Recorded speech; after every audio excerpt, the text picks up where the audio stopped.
After 4 years of failure to discuss the security tensions in the northwest and southwest regions of the Republic of Cameroon in Parliament, despite pressure from opposition parties, including the Social Democratic Front, member of the country's lower house of Parliament, have sent a letter to the United States Congress criticizing the congressmen for what they consider as derogatory opinions and a picture of the security situation in the country painted by the congressmen in their recent outings concerning that situation, and some Cameroonians who were to be deported from the United States of America. We'll be giving you details in this newscast. And out of the country, at least 2 persons have been killed and several others arrested in post-election violence in Niger.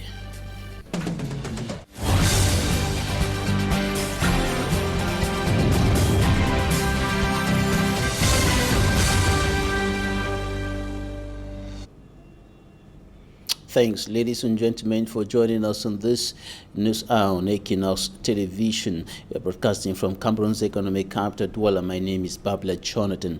We begin this newscast in the lower house of Cameroon's Parliament, and for over 4 years, or more than 4 years, that the crisis in the northwest and southwest regions of the country has been pulling on. The members of Parliament have not discussed the crisis despite the pressure mounted by some opposition political parties, including the Social Democratic Front, who have been struggling over the years for that problem to be discussed as a matter of urgency, to be included in the agenda of the different parliamentary sessions. This has not happened, but in the meantime, the members of Cameroon's lower house of Parliament, including some of the opposition, have sent a letter to the United States Congress over the Anglophone crisis, criticizing the congressmen for what they consider as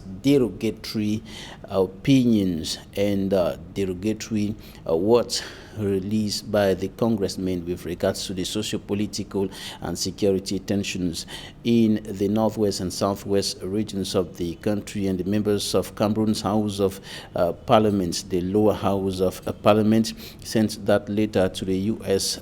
Congress, saying that decrying the distorted opinion, according to them, and the extreme manner of characterizing or qualifying the country's reflecting or qualifying the country's security situation. And according to the legislators, the views notably highlighted by the congressmen concerning the prevailing security situation in the country are derogatory and misleading, and of course could be a factor that will cause further destabilization of the country and the rest of the Central African sub-region. They urged the congressmen to be more vigorous and equally respect international conventions against transnational crime and criminality.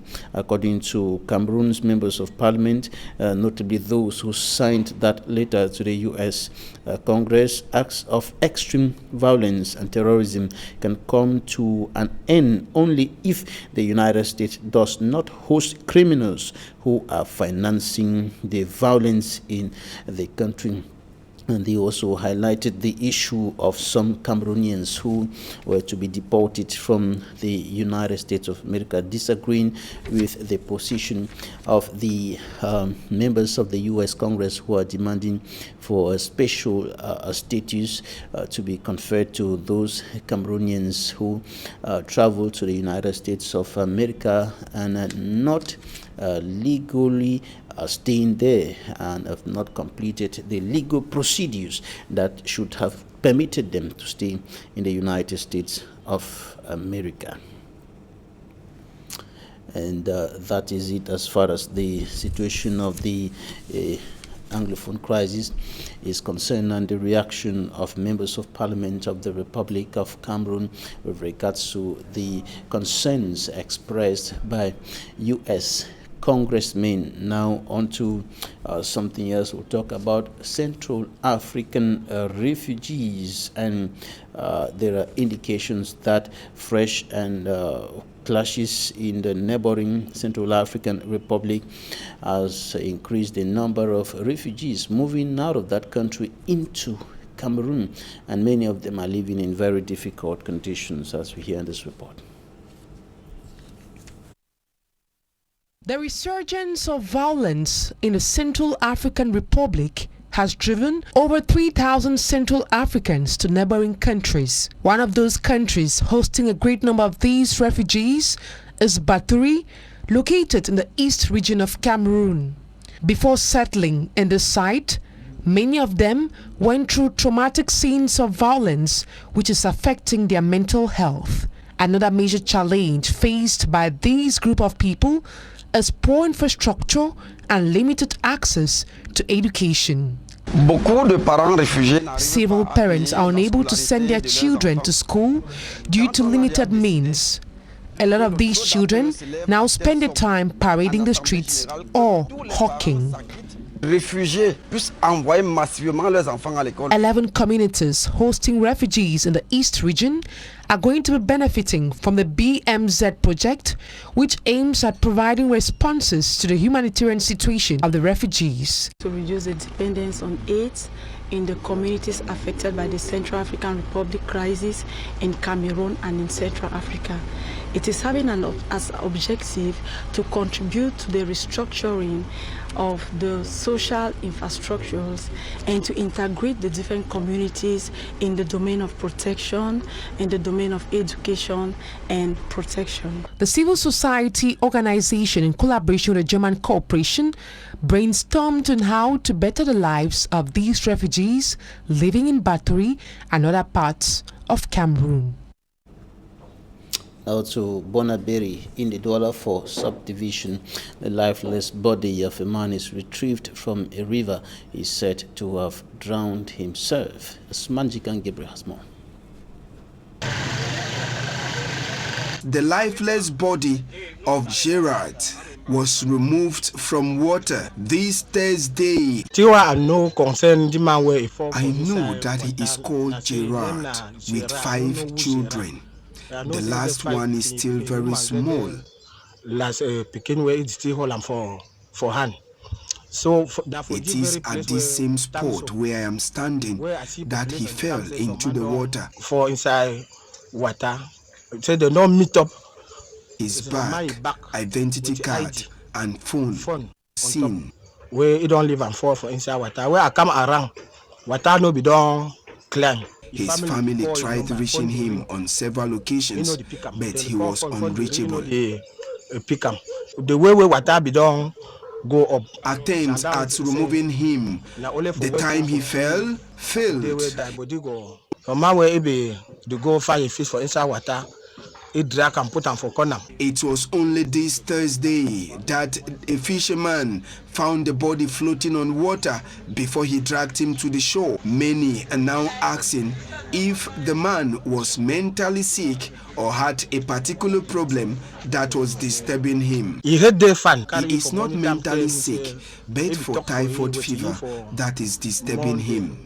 He owns a building construction shop and tricycle that he distributes cement with it. So it get for go took injection. Gerard is married and a father of 5 kids.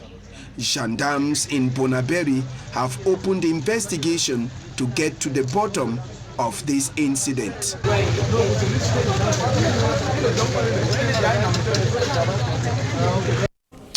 We stay in the Douala 4 subdivision to talk about challenges affecting that neighborhood, and one of such challenges is the rising insecurity in several parts of Cameroon's economic capital, Douala. And besides this challenge of insecurity, there are underdevelopmental challenges that are also making life quite difficult for inhabitants of that part of the country. Details in this report compiled by Equinoxe.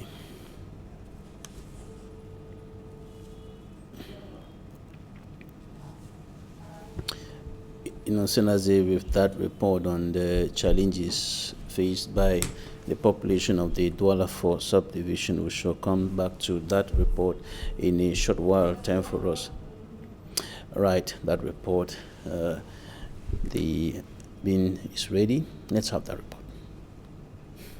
Meeting in an exchange meeting with their mayor, the inhabitants of Douala 4 subdivision unveiled different issues affecting them adversely. L'insécurité. Ngamini Raphael raised the issue of insecurity on the rise in Mabanda Quarter. Heaps of garbage all over the municipality. L'insalubrité, oui. The youth seized the opportunity to also present their difficulties. La difficulté principale en tant que jeune, c'est Our major problem is youth unemployment, limited access to information that can bounce youths into productive entrepreneurship. Insecurity is not left out. According to the mayor, Hervé Edouard Mobi, it was necessary to bring together these youths and inquire from them what needs to be done to satisfy their wants. Comme je dis souvent, la mairie ne peut pas recruter tout le monde. He says the council cannot recruit everybody, but assures with Douala being an industrial zone, the council can link youths with the different companies to procure a job. C'est ce rôle, c'est l'un des rôles que la task force est chargée de faire. Philippe Nanga, who is coordinator of the civil society group Monde Avenir and one of those who nurtured the idea of grouping the youth and the mayor of the Douala 4 subdivision to maturity, believes permettre aux populations, en particulier les jeunes, this action will permit the population, particularly youths, to effectively contribute to local governance, follow up the contributions they chip in, and above all, influence decision making. Nous nous réjouissons que le maire de Douala 4e était le premier à accepter de se prêter à ce jeu. On l'a déjà fait à Douala 1er autrefois. The civil society organization expects such a meeting is embraced by other mayors in Douala. So Banga in the Mongo Division Littoral region of Cameroon, administrative authorities are stepping up the fight against coronavirus with the second wave that is apparently proving more deadly than the first. And the divisional officer has been on the streets for some days now, checking against the non-respect of COVID-19 measures. Details with Equinoxe Tv.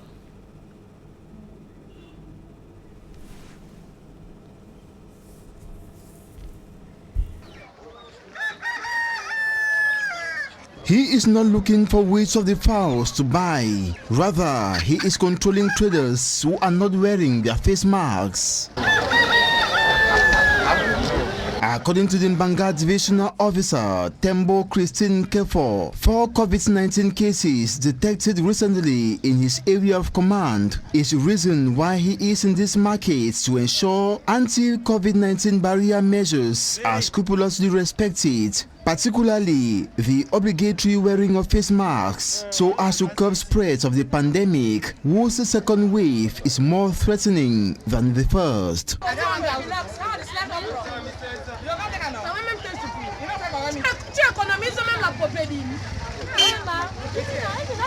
All those who were not wearing the face mask were given a day of grace to afford one, so as to protect their lives and those of others around them. Traders in this Mbanga market suggested the divisional officer mounts pressure on the mayor to put in place agents to keep the market clean to avoid infection. You see, you for your house is clean, but you come from market. If you can't carry seat from market, instead go get for picking the for house. A day of grace, the divisional officer says, comes only once, warning defaulters will be infringed accordingly.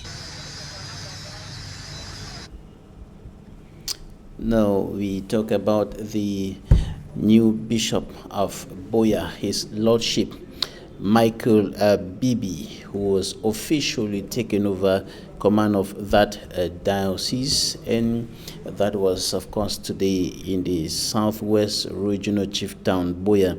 The man who officiated the canonical procession was Most Reverend Julio Murat, the Apostolic Nuncio to Cameroon and Equatorial Guinea. Bishop Michael Bibi was installed as the 5th residential bishop in the Diocese of Boya. 3 government ministers answered present at that ceremony today, including the governor of the Northwest Region, Adolphe Lily Lafrique. It should be noted that Michael Bibi was the auxiliary bishop of Bamenda before being transferred to Boya, first as apostolic administrator after Bishop Andrew Kia was appointed Archbishop of Bamenda, and now Bishop Michael Bibi has officially taken over command at the helm of the Boya Diocese of the Roman Catholic Church. Take a listen to Bishop Michael Bibi. Thank you very much. I think that the way forward for the Diocese of Boya is that together with the clergy, with the religious and the laity, we are going to put our heads together to see how we can continue to work together as a family in order to improve on our spiritual life, on our pastoral ministry, and to see how we can get good accommodation for our churches and our priests, the presbyteries, in order to have more effective pastoral work. And you would say that in French? Bishop Michael Bibi speaking there.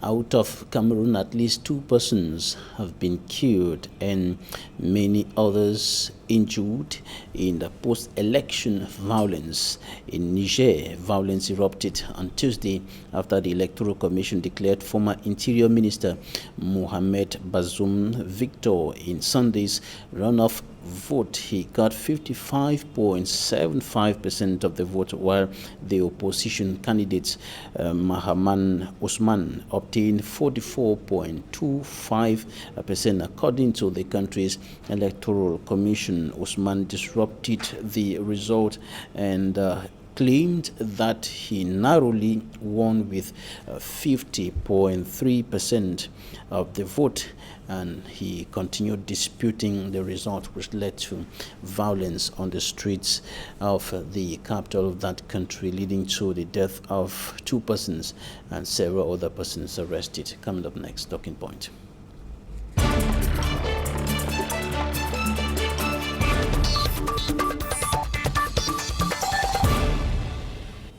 Cameroon-born legal mind, Maître Alex Ndive Lisinge, is joining us from London. Thank you for joining us today. Thank you, Babylon. Thank you too for your technical team, and televiewers, welcome. And I'm happy to be here today to answer some pertinent questions from you. Thank you.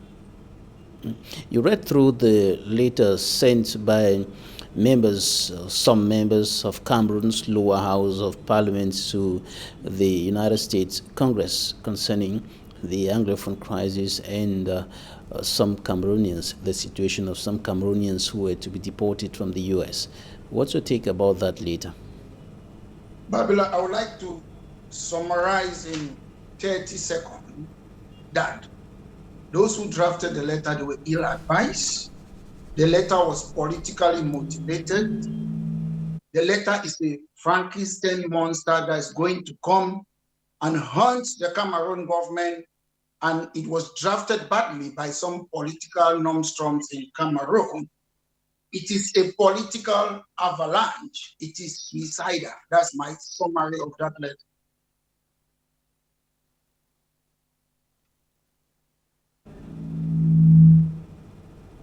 What about the content of the letter? You talked about the fact that, in your opinion, the letter was poorly drafted. Now the content of the letter. The content of the letter, what drew my attention on this letter was how it started. I will quote, "We, the representative of the Cameroonian people." Why I'm reading this, they are not sure if they are representing Cameroonians. Because if you're a member of parliament, you should not be insisting that you are representing these Cameroonian people. Then they are saying that false distortion of opinion. You cannot distort an opinion. An opinion is an opinion. You can only distort what is a fact. So I saw the letter, I'm so disappointed. They said they don't want to get involved of the legal system of the American system. And that's what they are doing. They are interfering with the national laws of the United States. Because once as you claim asylum, I'll give you a brief summary of what is an asylum seeker. Somebody who is running away from his country because of political, racial, or social reasons, and they cannot avail themselves to the government. So how come that part of the legislative Cameroon government, they are getting involved in something that because these people are running away from them, so only the American legal system can determine this. It doesn't concern them. The letter is a disgrace to me personally. But you talked about the fact that it started by indicating that we representatives of the Cameroonian people. But what's the problem with that? Aren't they? Are they not representatives of the Cameroonian people? Babila, you cannot be living in Yaoundé for 5 years without going to your constituency. You say you're representing the people. They are not representing the people. You cannot, most of them, they don't go to their constituency. Look, I will divert a little bit. There is a problem currently in northwest and southwest of Cameroon. These people are not able to debate it in the parliament of Cameroon. Then how are you representing them? They are not representing the people of Cameroon. They are representing themselves and their pockets. They are not representing the people of Cameroon. If they were, I would see them talking in the parliament of Cameroon. They are not. They have, I presume, what they have done. They should apologize to the American government and withdraw the letter. And to some extent, some of them, they should resign because what they have done, they don't seem to understand how the legal system works. You cannot intervene, the government. I'll tell you what the government of Cameroon should do, what they haven't done. If they believe that some people have committed crime against the state of Cameroon, what they need to do is to look for lawyers and pursue it through the legal means.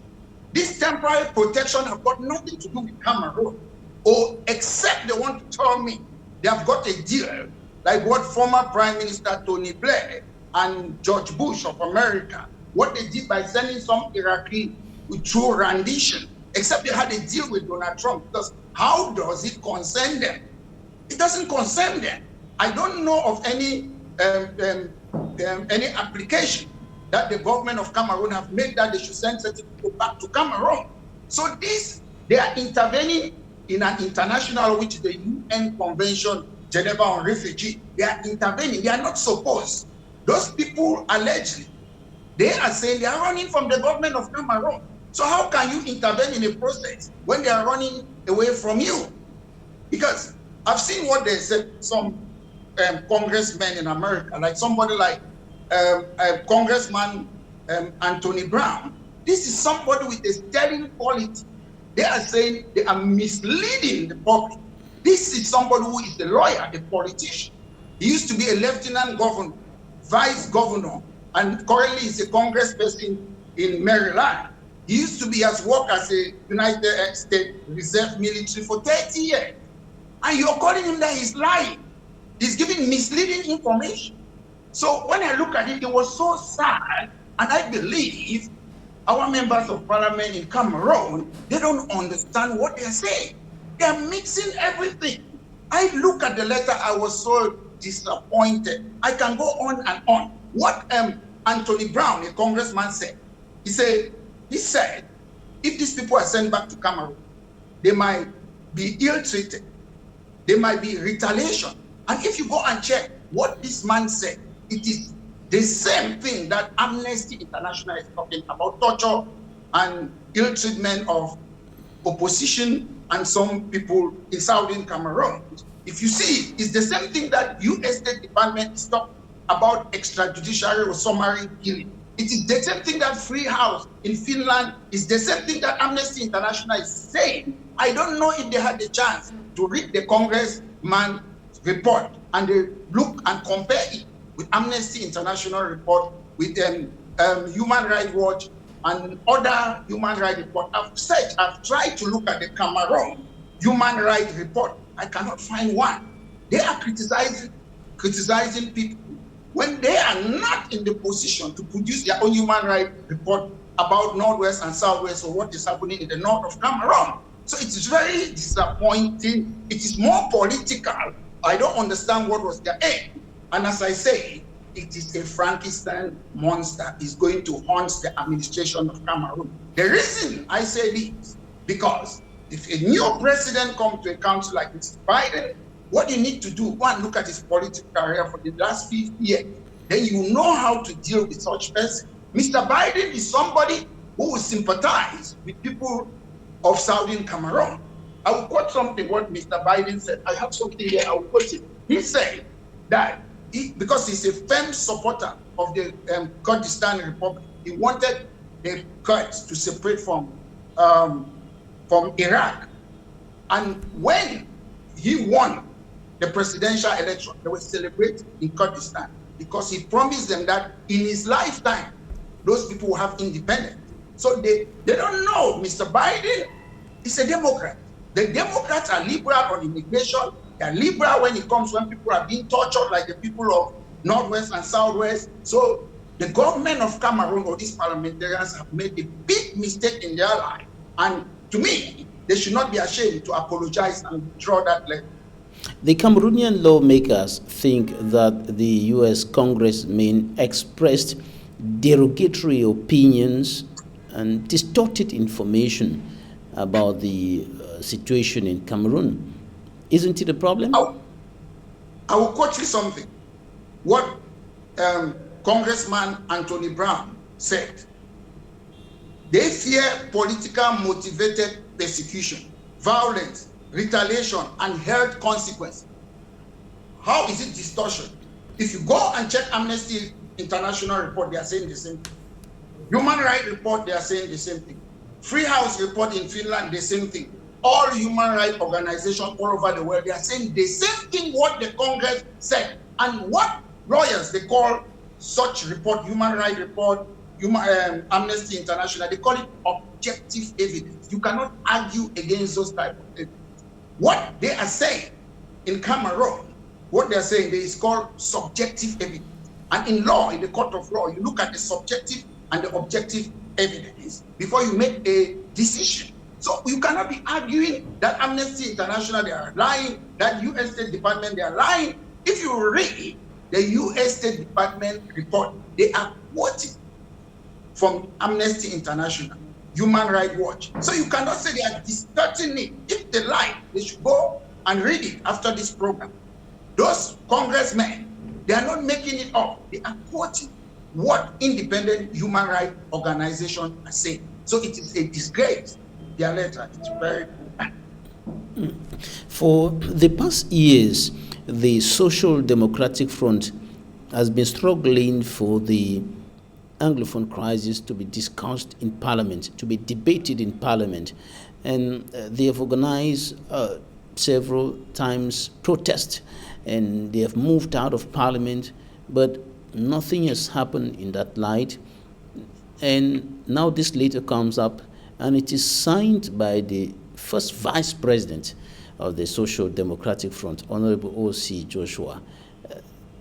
Don't you think that if the letter was contradictory to the position of the Social Democratic Front, he would not have signed the letter? Let me tell you something, Babylon. A lot of people don't understand politics in Cameroon. We can say we have opposition in Cameroon. Let me tell you something. Once, even in the Western world, once as the sitting government, ruling party, if they have absolute majority, it means there's no opposition. That's dictatorship. So they can say a window dress in their opposition, but they are not, because the ruling CPDM party doesn't need their vote in order to pass a law. So we are still in a one-party system. We have multipartyism in theory, but in practice, we don't have it. They should understand more, to be honest. I was taught in the UK, whether you're a lawyer, you should not be ashamed to ask for advice. Most of these people, they don't ask for advice. Joseph Oswa was my classmate in CPC Bali. I've seen a lot of utterances that they keep on saying, and to be honest, Cameroon is my country, but what they do, sometimes they just write a letter for wishy-washy or window dressing exercise. They know the letter will not help in any way. If they want to really help the people of Cameroon, they are in Parliament. It's up to the CPDM to lobby the CPDM members of parliament to join force together. You forget about your party links. You work together for the interest of the problem of Northwest and Southwest when it comes to those problems. But if you're looking at it on a national scale, I presume the CPDM, the ruling party, have got the majority. And I bear with you, I keep on posting this thing on social media, Babylon. We were invited to come to Cameroon to discuss the situation in the Northwest and Southwest region. That's what it was written on the invitation by the president of the country, Mr. Paul Biya. And that national dialogue was chaired by my university lecturer, the current Prime Minister of Cameroon, Chief Dion Ngute. And the dialogue was not about Northwest and Southwest. It was about the entire Cameroon. That's why you have regional representative in the international, in the whole Cameroon. That's why I'm calling that the government must yield to what Mr. Biya said, that we need a dialogue on the situation in Northwest and Southwest only. But that situation was top on the agenda. That situation was top on the agenda of the major national dialogue. It was the major issue. Let me tell you, you must have seen my audio. My audio. It was not there. When we attended the national dialogue, the government have created 8 committees before we attended. So we were just participating in a fait accompli. Special statute was not in the program until after I made a one-man protest. That's when I said they should call the presidency and talk about this. They have to call the presidency, then they came back. That's when the special statement. It was not there. It was not on the table. All those decisions were made unilaterally. The chairman is in Wese. All those people they know, they were there. My good friend who used to be on Bekin TV, Professor Ngole, they were there. A lot of people were present there. And it was the French-speaking region, the Francophone. They came and they told me, 85% of Francophones are behind you. So the fight in Northwest and Southwest is not just about Anglophones. If you're a human rights activist, it is universal. If these people in the parliament want to fight, they should consult everyone. I don't see why, like Joshua Oswald, who was my classmate, if you people are drafting something, somebody's a legal-minded person in this country, ask for advice. Ask for advice. I do ask for advice from people. You don't sit and draft a poorly drafted thing, telling people intervening in the legal system of America. The people who are running for asylum, they are running because of the Cameroon government. And it's up to the court in America to decide, not the government of Cameroon. One thing that made me, I was so disappointed by that letter, they said they have been cooperating, giving travel documents so that they should send Cameroonians back to their country. Without agreeing on what late President Mobutu Sese Seko said. He used to tell these people from Zaire, Congo, Democratic Republic of Congo, go out. These people came and destroy our country. Go out and go and get things there and come and invest in our country. The Cameroon government is saying, send them back to Cameroon. Are you going to give them job? Why do you want that they should be sent to Cameroon? It's not up to you to determine if they have false documents. If you're seeking for asylum, you can travel with fake false documents. You can do that. But mate, if there are citizens who are to be deported, what should the government do? Should the government reject them and also, or what should the government do? Because normally when the lawmakers are talking about issuing travel documents so that they can come, it's for those who are not legally accepted in the United States and they have to come back home, and travel documents have to be issued for them to return. Let me tell you something, Babylon. Before, I don't know the case in America, but from my experience, before the government issue you a travel card or a document, they have to consult the individual. Then they have to consult the American government, have to consult Cameroon embassy. Listen, if they want to deport me, I say I'm not a Cameroonian. It's up, the Cameroon government goes and investigate and want to prove that you're a Cameroonian, it's not up to the Cameroon government. Most of those people, they refuse that they are not Cameroonian. But the Cameroon government, do the Cameroon government, do they love these people? Why do they want them back in Cameroon?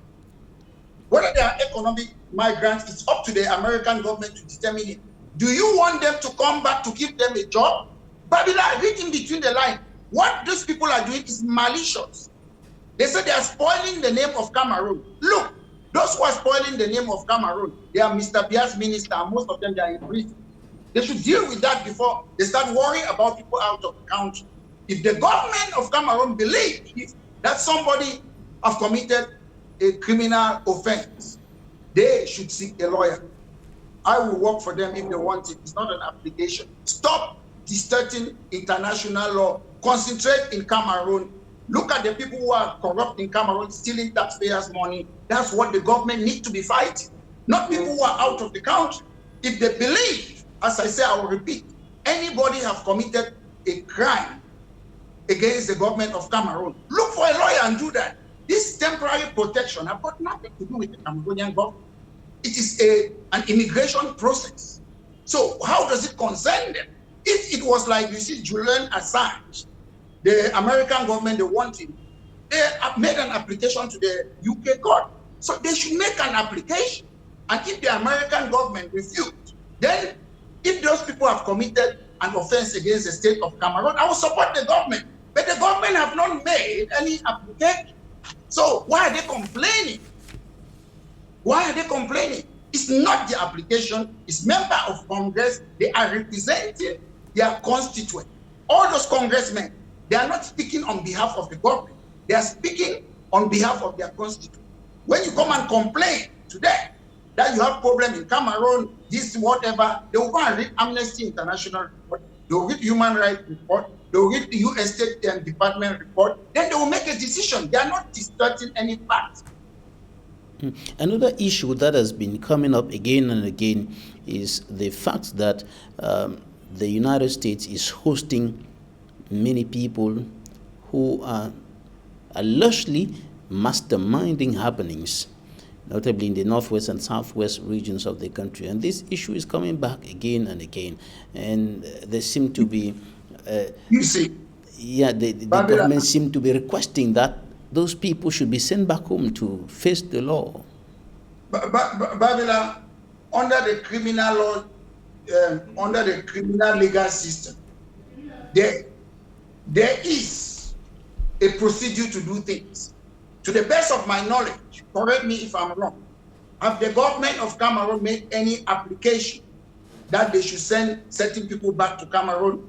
To the best of my knowledge, it's no. And to be honest, as things stand, nobody have committed an offense against the government of Cameroon in America. It's up to the government of Cameroon to take the evidence and send it to the government of America. It's not up to the government of America. If they believe somebody have committed an offense, they have to look at there's something we call public interest. You don't just take somebody to court for the sake of taking the person. Somebody might commit an offense. What you have to ask yourself, is there public interest, the interest of justice? Let me tell you something. There was someone, I won't call the person's name, but some people don't know, in America, a Cameroonian, committed an offense, ran and went to Cameroon in the northwest region. The FBI left America with the government of Cameroon's permission, came there and arrested that person and took the person back to America. So why can the government of Cameroon not do the same? They should stop playing by the gallery. The government of Cameroon is playing by the gallery. We have got a human rights commission. They have appointed people. These people who don't know anything about the law. If I ask them, what's the Universal Declaration of Human Rights? Can you name the 30 articles? They don't know. So the government is playing with the gallery. You are running a country. The government is not fit for purpose. And they need people who will join them and teach them how to run a country. Maitre Alex Ndiveli-Singe, thank you for your time. Thank you very much. Thanks, ladies and gentlemen, for staying with us. That will be it for today. Equinoxe comes up next.